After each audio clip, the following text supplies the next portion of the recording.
Okay, let's unpack this. Ever get the feeling that getting a building consent in New Zealand involves wading through endless paperwork and tiptoeing around potential pitfalls? Oh, absolutely. It can feel that way. It turns out there's a really compelling reason for that cautious approach, and it involves a staggering amount of money. We're talking roughly $1 billion.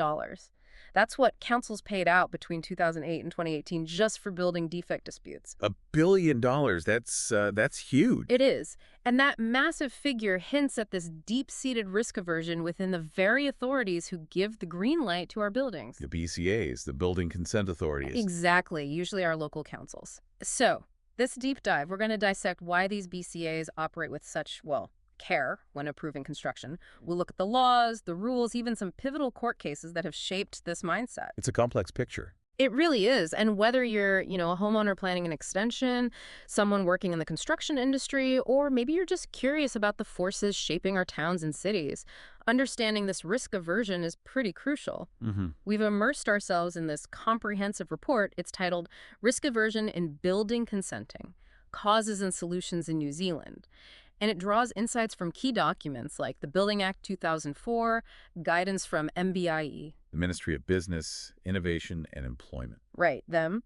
And also significant legal precedents like Invercargill, CCV Hamlin, and the Spencer on Byron case, plus expert analysis. Oh, quite a bit of material to draw on. Definitely. Our goal today is really to extract the most critical understanding of why this risk aversion exists and, importantly, what potential solutions are being explored. And what's fascinating here, I think, is the interconnectedness of it all. It's not just one single factor driving this caution, but a whole web of legal duties, financial responsibilities, and, past experiences that have really molded how BCAs operate.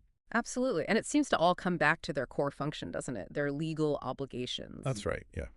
They are essentially the gatekeepers, tasked with ensuring that any building work aligns with the standards set out in the building code, as mandated by the Building Act 2004. That's it.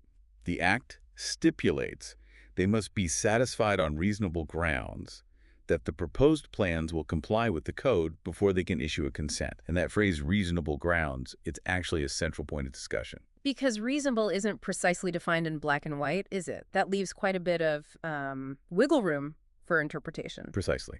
And it sounds like BCAs tend to interpret it with a very careful eye, given their vital role in safeguarding the quality and safety of our buildings and, well, the potential ramifications if things go wrong. Right. The natural inclination is to demand a pretty robust level of assurance before giving their approval. As one council officer put it, their job is fundamentally about preventing shortcuts that could compromise building integrity. So thoroughness becomes paramount. And then you factor in the performance-based nature of the building code. It's not just about ticking boxes against a list of pre-approved solutions. There's scope for innovative alternative solutions. But that seems to introduce another layer of complexity for BCAs. It does indeed. While the code promotes flexibility, BCAs often view these alternative designs with, let's say, heightened scrutiny, because demonstrating compliance can be less straightforward compared to using established, acceptable solutions. Okay. MBIE guidelines suggest that the amount of evidence required should be proportional to the project's complexity, less for standard designs, more for novel ones. But in practice, many BCAs appear to default to requesting extensive documentation across the board, even for relatively simple projects. Like deviating from a standard recipe, maybe? You need extra proof? Kind of, yeah. You need to provide extra proof that your method will still result in a safe and structurally sound outcome. So it's that inherent uncertainty again, isn't it? Council staff themselves have acknowledged that the lack of a crystal clear national standard for reasonable grounds, coupled with the code's flexibility, leads to inconsistencies. Yeah, inconsistencies in how different BCAs and even different individuals within the same BCA apply the rules. And that lack of uniformity must create significant headaches for the industry. Oh, it does. Without consistent expectations, designers and builders can face vastly different requirements depending on which council they are working with. That leads to added time, expense, and, frankly, a lot of frustration in the process. Okay, so legal obligations lay this foundation of caution, but then we get to what seems like a major driver, liability exposure. And this is where the idea of councils being the last man standing really comes into focus. Yeah, this is a big one. What's particularly striking is how New Zealand's joint and several liability rule for building defects creates this scenario where councils, often because of their relative financial stability, end up shouldering a disproportionate share of the costs if problems arise. Can you break down that joint and several aspect for us? Sure. So if multiple parties contribute to a building defect, say, the developer, the builder, the architect, and the council and the homeowner pursues legal action, they have the right to recover the full cost of fixing the defect from any one of those parties who is still financially solvent. Any single one. Any single one. And more often than not, the most solvent party left standing. It's the local council. So for homeowners facing defects, the council is often the only remaining avenue for recourse. And that reality, it casts a long shadow over every single consent decision they make. Because they're perceived as having the deep pockets, right? Funded by local rates, generally carrying insurance, unlike some construction companies that might just disappear. Exactly. And the statistics really underscore this point. Remember that billion-dollar figure? Yeah. Between 2008 and 2018, BCAs paid out approximately $1 billion in settlements for building defects. And a staggering one-third of that amount was to cover the liabilities of other parties, builders, or developers who were just no longer operating or lacked the financial means to pay. A third. That's enormous. And it really clarifies why councils might be so, I guess, reluctant to approve anything that carries even a whiff of potential future defects. It does. And you have to remember the construction sector experiences a significant turnover of businesses. MBIE data indicates that only a small fraction of construction firms operating a decade ago are still around today. The annual rate of business closures is quite high. So the chances are pretty good that the original builder might be gone? It makes it much more likely, yes. When defects surface years down the line, the original builder or designer might be gone, leaving the council as the only viable target for legal action.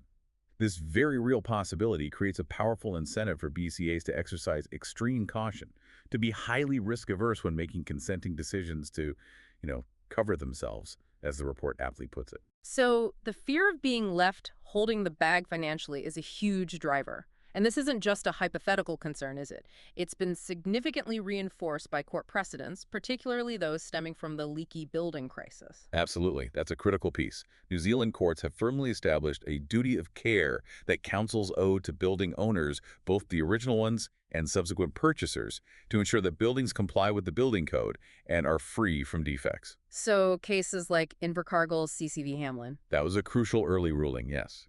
And then the Supreme Court's decision in the Spencer on Byron case really extended this duty to encompass all owners of all types of buildings. So these legal obligations weren't limited to just residential houses. They extended to large commercial developments as well. Correct. The Spencer on Byron case involved a substantial apartment and hotel complex plagued by significant defects. It definitively cemented the principle that councils can be held liable for negligence if they approve substandard work or issue co-compliance certificates for buildings that are later found to be defective. And the financial repercussions of the leaky homes crisis were immense, weren't they? Billions of dollars in repair costs.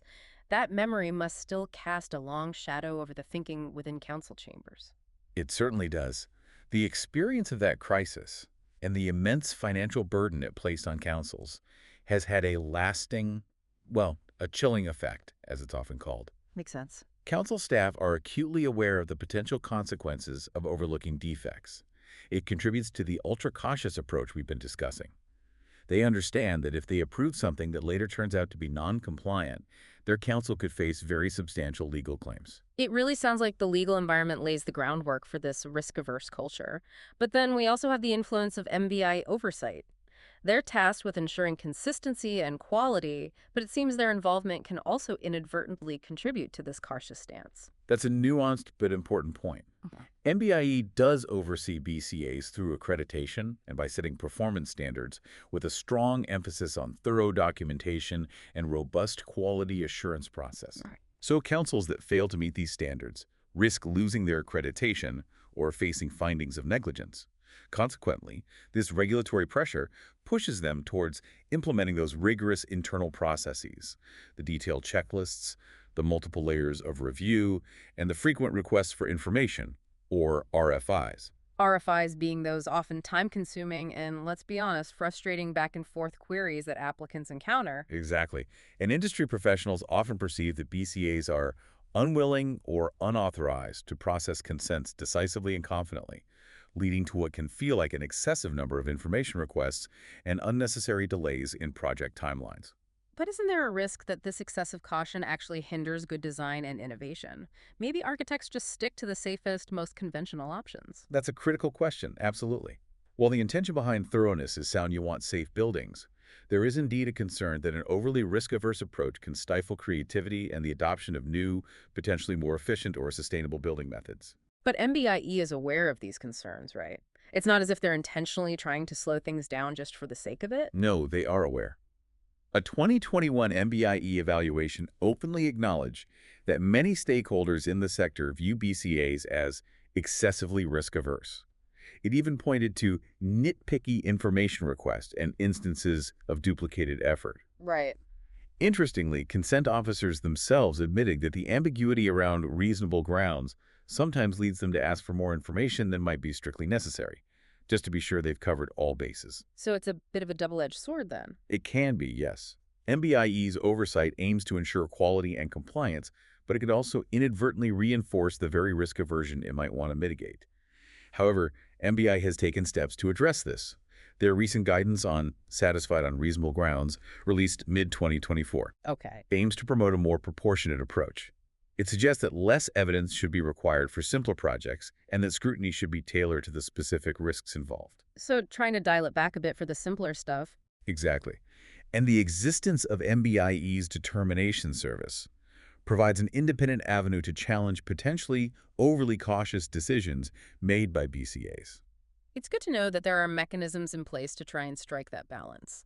Now, another factor that seems to amplify this risk aversion is the whole issue of insurance, or maybe the lack of it, within the building sector. Yes, the limitations and gaps in the insurance market for builders, designers, and even homeowners play a significant role. Many builders have limited professional indemnity insurance, and homeowners typically don't have specific insurance coverage for building defects. Right. Standard home insurance doesn't usually cover faulty workmanship.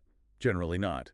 And while the Building Act does include those 10-year implied warranties on building work, enforcing them can be a difficult process. It often requires legal action against a builder who, as we've discussed, may no longer be in business. Which brings us back to the council often being the remaining entity with the means to address defects. Exactly. Councils themselves rely on their joint liability mutual scheme, risk pool, to provide insurance against claims. However, the sheer volume of leaky homes claims back in the 2000s placed enormous strain on that system. It even led to exclusions for weather tightness claims in many cases. So their own safety net got holes in it. Pretty much. Oh. This reinforces the underlying reality that councils, and ultimately the local ratepayers, bear a significant financial risk if errors occur during the consenting process. And despite recommendations for things like a cap on BCA liability and maybe a comprehensive home warranty insurance scheme, it sounds like progress on those fronts has been, well, limited. You're right. While the Law Commission recommended those measures back in 2014, and they have been considered by the government as of the early 2020s, neither a statutory cap on BCA liability nor a comprehensive government-backed defect insurance scheme was in place. This lack of a broader safety net contributes to the perception that councils are, in many ways, the ultimate insurers of last resort. And understandably, local government and industry groups feel this situation is disproportionate compared to other countries. Where you might see things like proportionate liability. Exactly, or mandatory builder warranties. In many other jurisdictions, the risk and responsibility are distributed more widely. The absence of these more mature systems in New Zealand leaves councils feeling particularly exposed. So when we consider all these interconnected factors, the legal obligations, the significant liability exposure, the weight of court precedents, the oversight from MBIE, and the limitations within the insurance landscape, it really paints a picture of a system that, perhaps unintentionally, incentivizes this last man standing mentality within BCAs. But is that attitude actually valid? Is the fear justified? Well, the report we've been discussing makes a strong case that it largely is valid.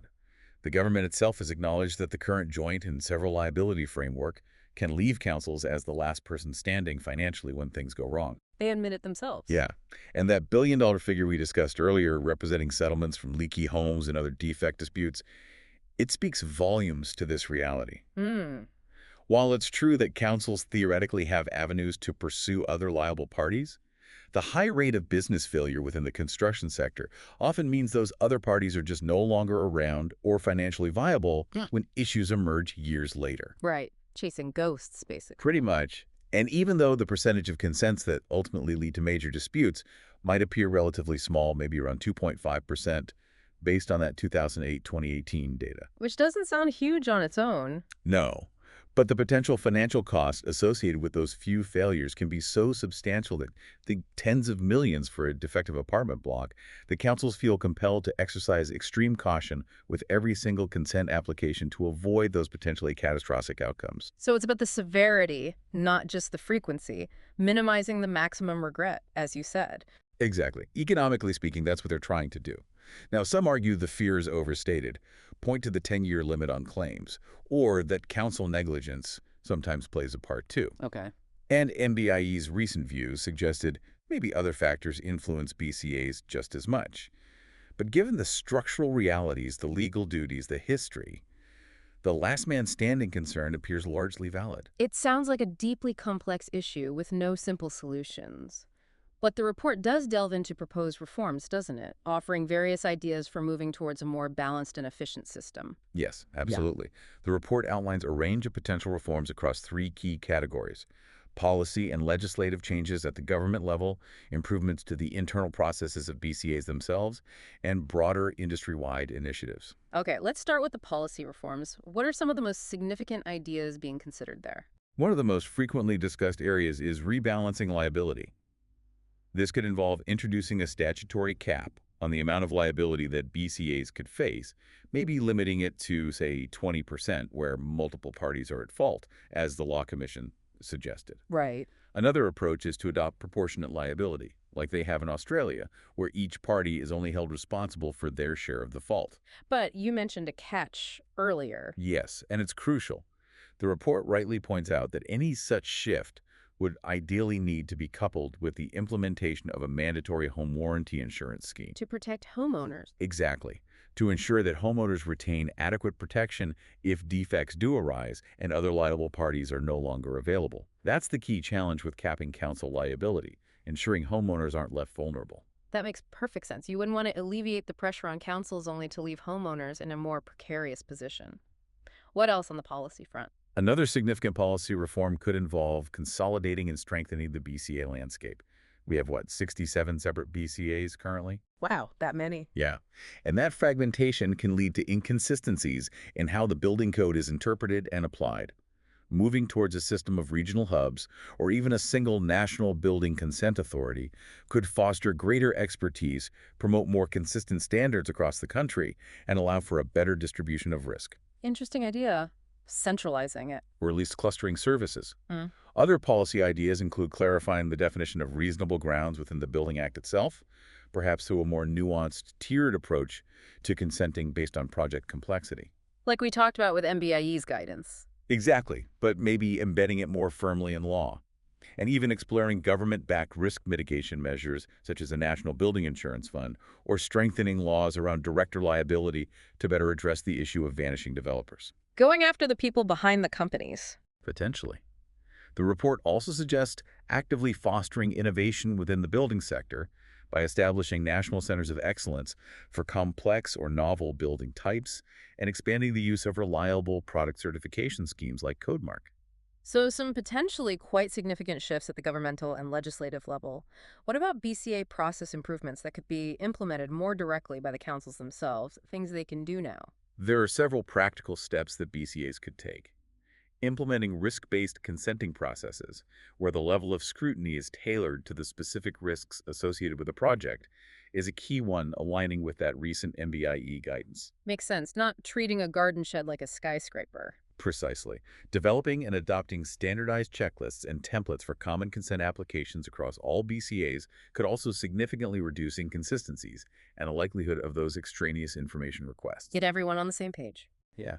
Expanding the use of professional partnership programs with reputable builders and designers, like the successful model used by Selwyn District Council, could streamline the process for trusted industry participants. So, rewarding good track records. Kind of. Investing in enhanced training and ongoing professional development for building consent officers, along with providing better decision support tools, could build their confidence and promote more pragmatic decision-making. Help them feel more comfortable making judgment calls. Hopefully, Right. improving communication and engagement with applicants through pre-application meetings and clearer feedback on RFIs is also crucial. And finally, leveraging technology and shared digital platforms like unified digital consenting systems and building information modeling (BIM) integration could significantly improve efficiency and facilitate better information sharing. Those all sound like practical changes that could potentially make the consenting process smoother and less frustrating for those going through it. And finally, what kind of industry-wide initiatives could contribute to a more balanced and less risk-averse system? Things beyond the councils themselves. The report emphasizes the importance of establishing mandatory building guarantees or insurance for all new residential buildings. That's a big one. Like a warranty scheme for all new builds? Essentially, yes. Strengthening professional accountability within the sector through ongoing enhancements to the licensed building practitioner (LBP) regime, and potentially expanding requirements for professional indemnity insurance for a wider range of practitioners are also key considerations. Raising the bar for everyone involved. Trying to, yes. Yeah. Promoting the adoption of improved contracting and project delivery methods that clearly define responsibilities for defects and encourage more collaborative relationships throughout the construction process is another important area. Less adversarial, more cooperative. That's the hope. Finally, fostering a broader culture of education, collaboration, and information sharing across the entire building sector, involving homeowners, developers, designers, builders, council decision makers, is crucial for long-term improvement. The ongoing government review of the building consent system presents a significant opportunity to consider and implement many of these reforms in a comprehensive manner. It really sounds like a multifaceted problem that requires a similarly multifaceted solution. It's not simply a matter of, pointing fingers at the councils. It's about examining the entire ecosystem. Absolutely. And the report underscores that achieving a better balance will necessitate a collaborative effort involving government agencies, local councils, and all stakeholders within the building industry. It's not something one group can fix alone. So just to quickly recap then, we've explored how the risk aversion we often see in building consent authorities is driven by this really complex interplay of their fundamental legal duties, the very real financial risks associated with joint and several liability, the impact of significant court rulings, the oversight provided by MBIE, and the dynamics of the insurance market. Mhm. And it seems that the fear of being the last man standing financially, while perhaps not the only factor at play, definitely has a strong basis in the way the current system operates. That's a very accurate summary, I think. And it's important for you, the listener, to remember that this is not a static situation. There is ongoing discussion and considerable thought being given to how the building consent system can be reformed to create a more balanced and efficient approach. Right. And for you listening, whether you're planning a building project, working within the construction industry, or simply have a general interest in this area, understanding these underlying factors provides really valuable context. It helps explain why things can sometimes seem the way they do. It really does. It highlights the inherent complexities in ensuring both building quality and public safety, while also trying to encourage innovation and efficiency within the sector. Which I guess raises an important question as we look ahead.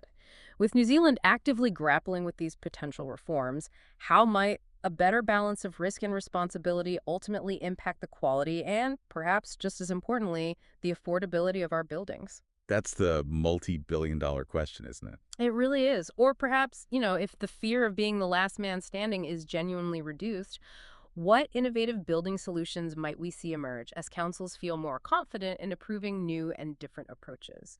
Definitely a lot to consider as the building landscape in New Zealand continues to evolve.